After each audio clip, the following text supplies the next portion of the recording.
Tardes. Nosotros somos el equipo 8 y les vamos a hablar sobre hipotiroidismo. Mi equipo está conformado por mi compañera Diana, mi compañera Kiara y yo me llamo Ariel. Y bien, bueno, aquí tenemos nuestro contenido, es decir, de los puntos que vamos a hablar. Vamos a hablar sobre, o bueno, vamos a decir la definición, la epidemiología, los factores de riesgo, la clasificación, su etiología, el cuadro clínico, el diagnóstico y el tratamiento. Siendo así, vamos a iniciar con la definición.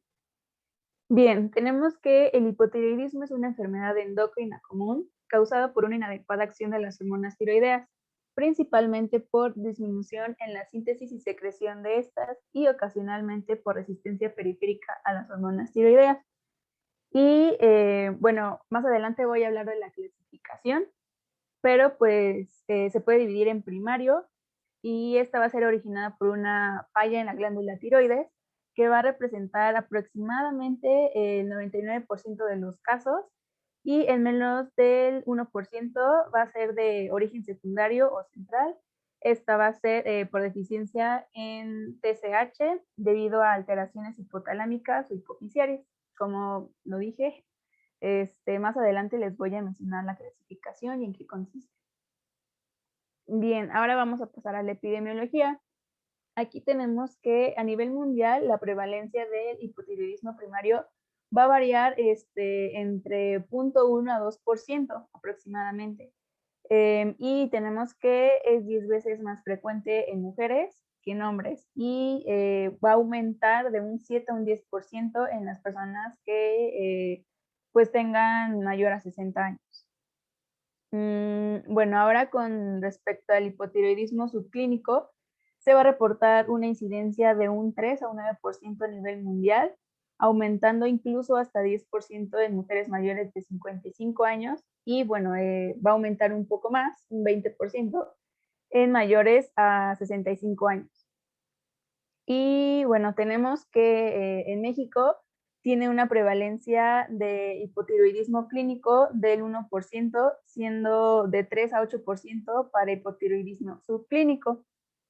Y a nivel mundial, la prevalencia en mujeres embarazadas de hipotiroidismo clínico se ha reportado de un 0.2 a 1.5% y de 2 a 2.5% en hipotiroidismo subclínico.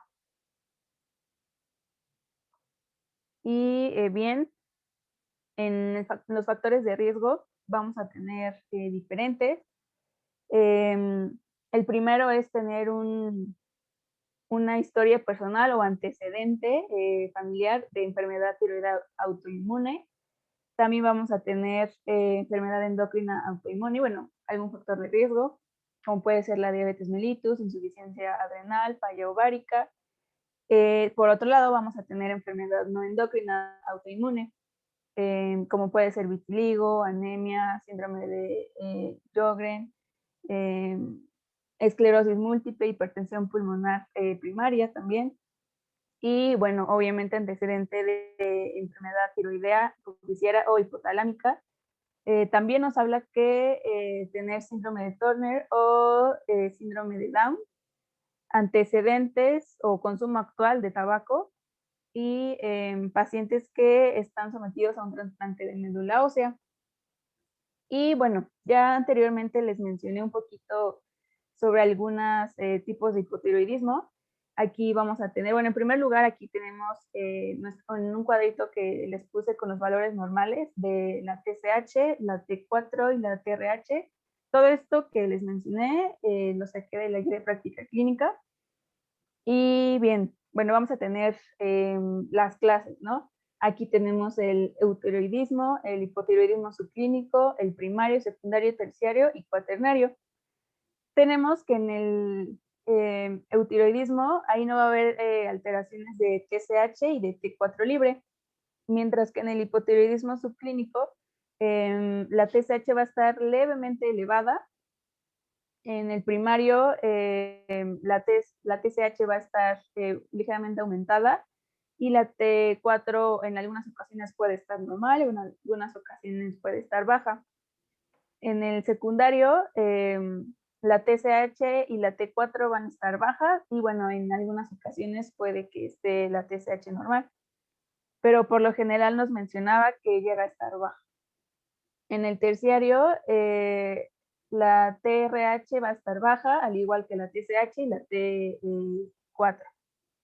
Y en el hipotiroidismo cuaternario, van a estar casi todas elevadas, la TRH, la TSH y la T4.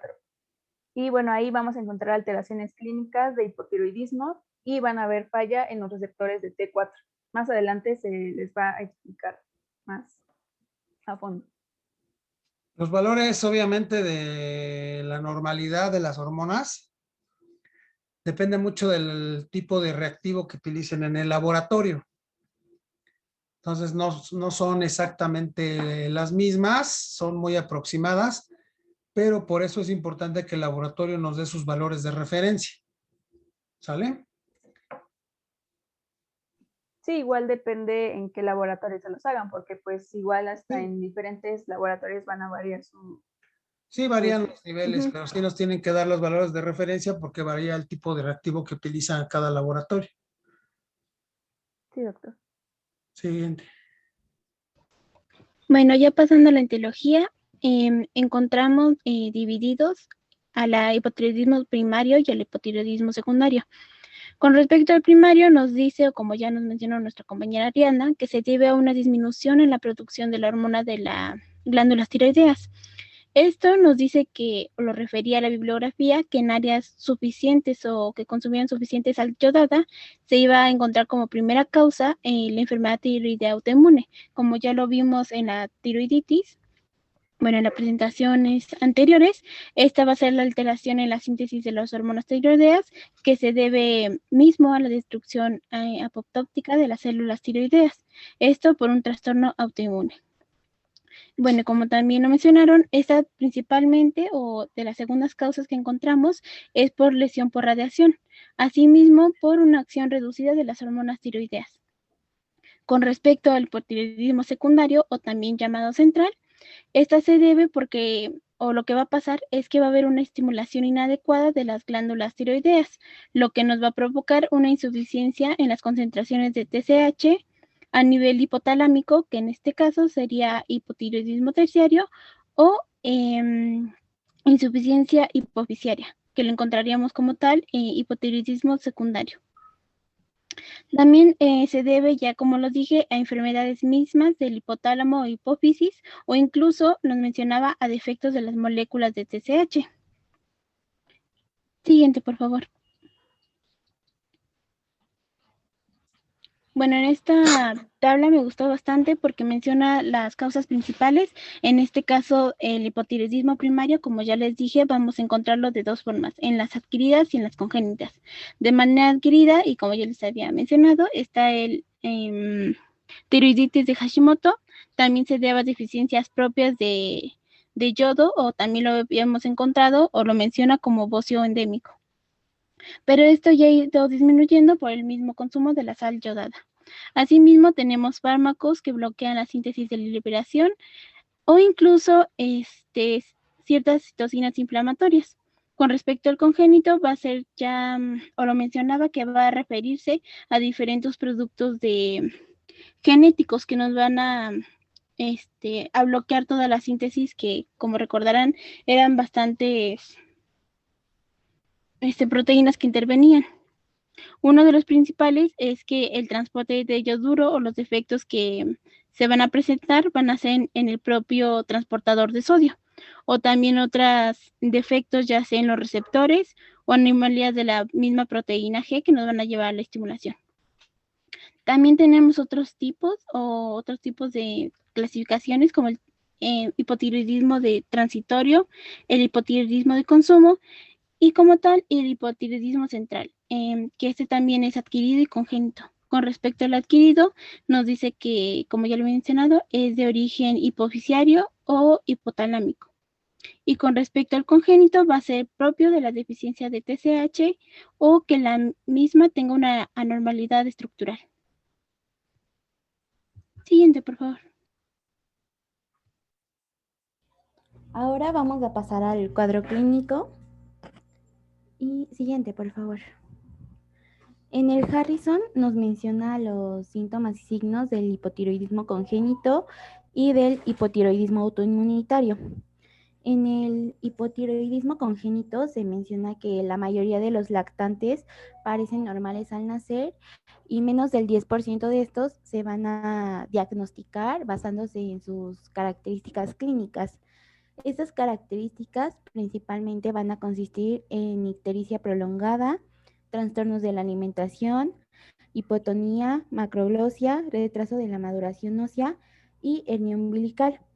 También es importante mencionar que si el tratamiento se retrasa, pueden producir un daño neurológico permanente y el hipotiroidismo congénito es 4 veces más frecuente otras malformaciones congénitas como malformaciones cardíacas. Pasando a los signos y síntomas del hipotiroidismo autoinmunitario, menciona que el comienzo de este puede ser insidioso y es posible que el paciente se dé cuenta de sus síntomas únicamente cuando esté restablecido el eutiroidismo. Y en esta tabla podemos observar los signos y síntomas más comunes de esta enfermedad, teniendo primero los de mayor frecuencia y ya al final los que se presentan con menor frecuencia. Tenemos cansancio y debilidad, sequedad de piel, sensación de frío, caída del pelo, dificultad para concentrarse y mala memoria, estreñimiento, aumento de peso y escaso apetito, disnea, voz ronca, menorragia, parestesias y déficit auditivo. Y en los signos pueden presentar piel seca y áspera, con extremidades frías, mixedema, alopecia difusa, bradicardia, edema periférico, retraso de la relajación de los reflejos tendinosos, síndrome del túnel carpiano y derrames de cavidades serosas. Siguiente, por favor. Y ya con respecto al diagnóstico, pues primeramente, y sabemos que hay que realizar el interrogatorio y exploración física en busca de los signos y síntomas que sean sugestivos y que nos orienten al diagnóstico clínico, y sobre todo para identificar las poblaciones de riesgo. Como nos mencionó nuestra compañera Mariana, el aspecto clínico va a ser muy amplio y va a estar condicionado por los factores propios de la síntesis tiroidea, asimismo por estas acciones generales de las propias hormonas, la intensidad del déficit hormonal y la edad del individuo en el momento en el que se instaure este déficit.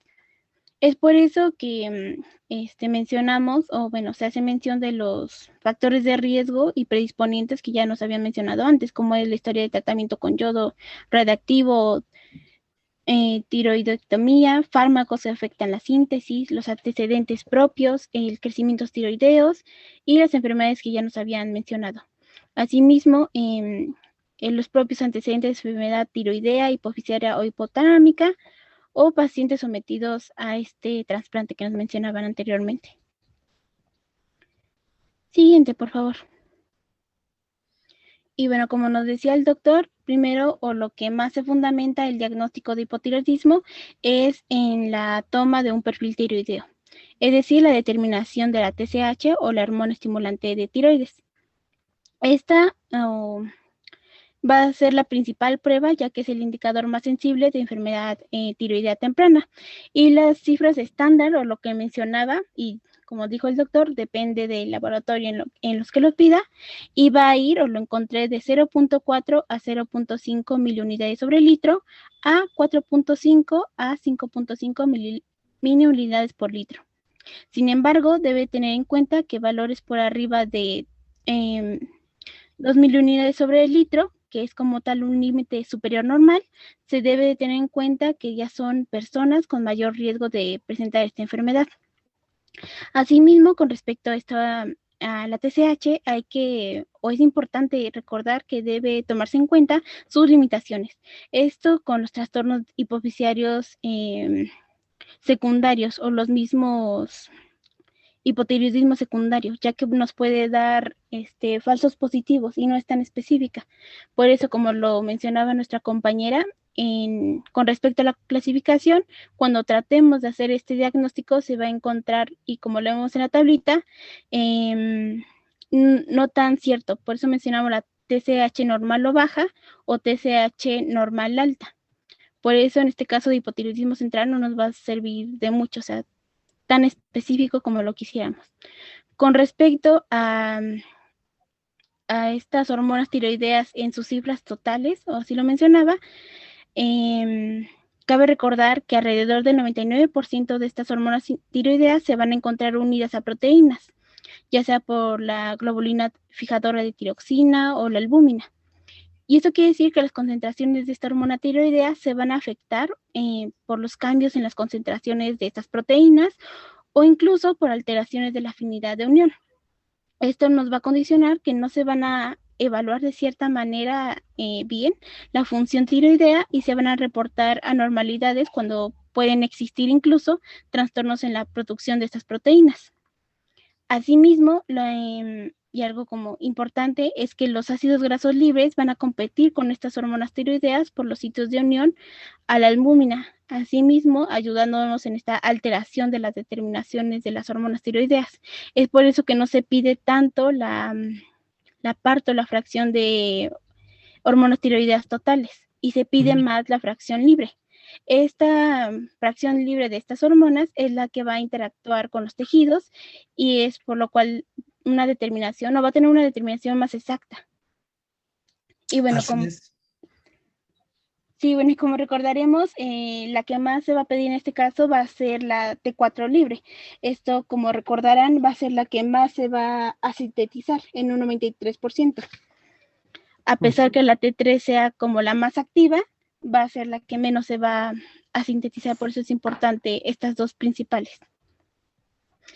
Y bueno, las encontré, las cifras que encontré o las que mencionaba la guía de práctica clínica, se las puse en el cuadrito y también manejaba unos diferentes aspectos de acuerdo a los años, como lo verán ahí mismo. Y bueno, ya una vez que hagamos la sospecha de sospecha clínica con el diagnóstico, vamos a pedir el perfil tiroideo y dependiendo pues los valores que encontremos. Si la TSH está elevada, pero la T4 libre está normal, vamos a sospechar de un hipotiroidismo subclínico. Sin embargo, si la T4 está baja, es primario. En cuestión, si la TSH va a estar normal o baja y la T4 libre baja, vamos a sospechar de un hipotiroidismo central. Y si meramente la TSH se encuentra normal o alta y la T4 libre igual alta, vamos a pensar más de una resistencia a hormonas tiroideas. Y bueno, con respecto a los casos específicos o especiales que mencionaba, es que van a haber ciertas circunstancias donde va a haber una elevación de esta hormona estimulante de tiroides sin que indique patología tiroidea.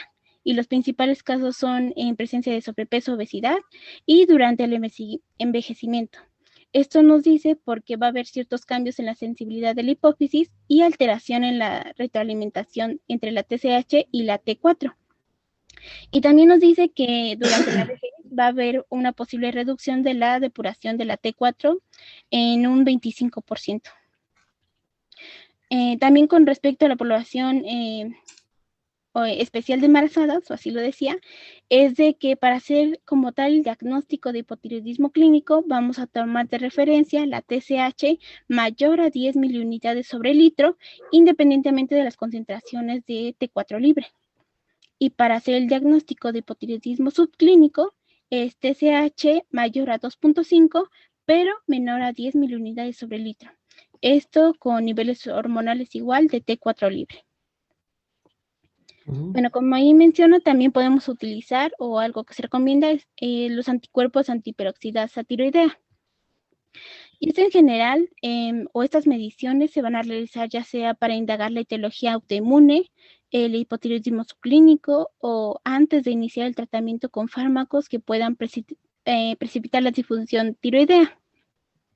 Y bueno, esto porque se ha visto que los anticuerpos antiperoxidasa, o como ya lo habíamos recordado, son los que van a estar más implicados en el proceso destructivo tisular asociado a hipotiroidismo, a la tiroiditis de Hashimoto.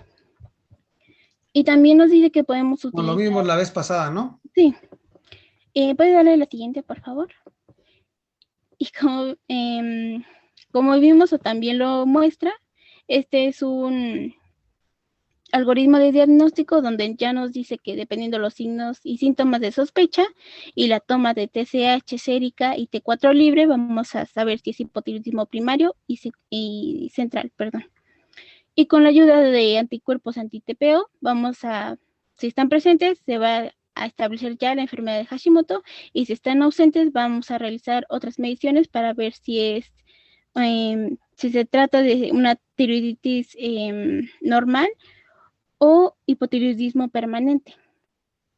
Y en este caso del hipotiroidismo central, utiliza también estudios de imagen, como sería la resonancia magnética, aunque esta bibliografía es del libro de Williams de endocrinología, pero la guía de práctica clínica menciona que estas no van a estar ampliamente recomendadas o no lo recomiendan tanto.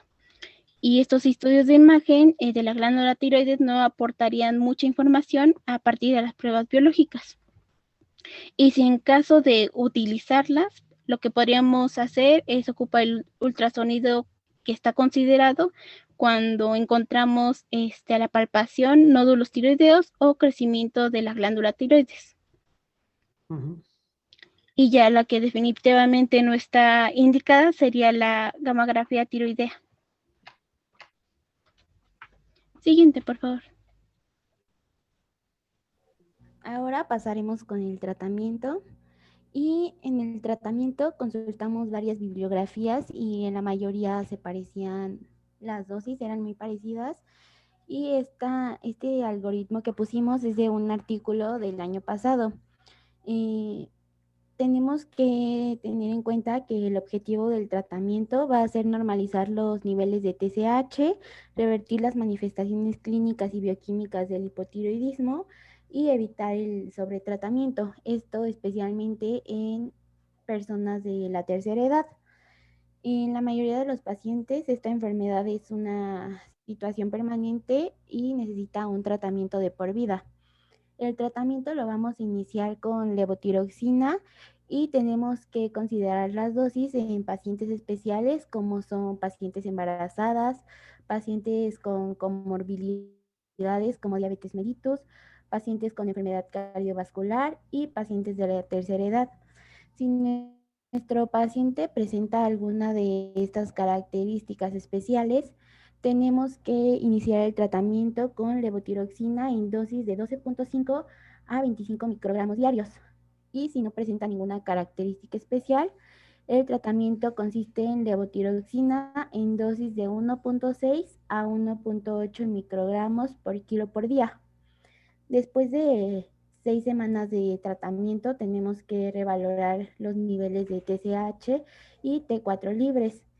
Si la TSH es alta o baja, tenemos que medir la TSH y T4 libres cada 6 a 12 semanas durante el primer año.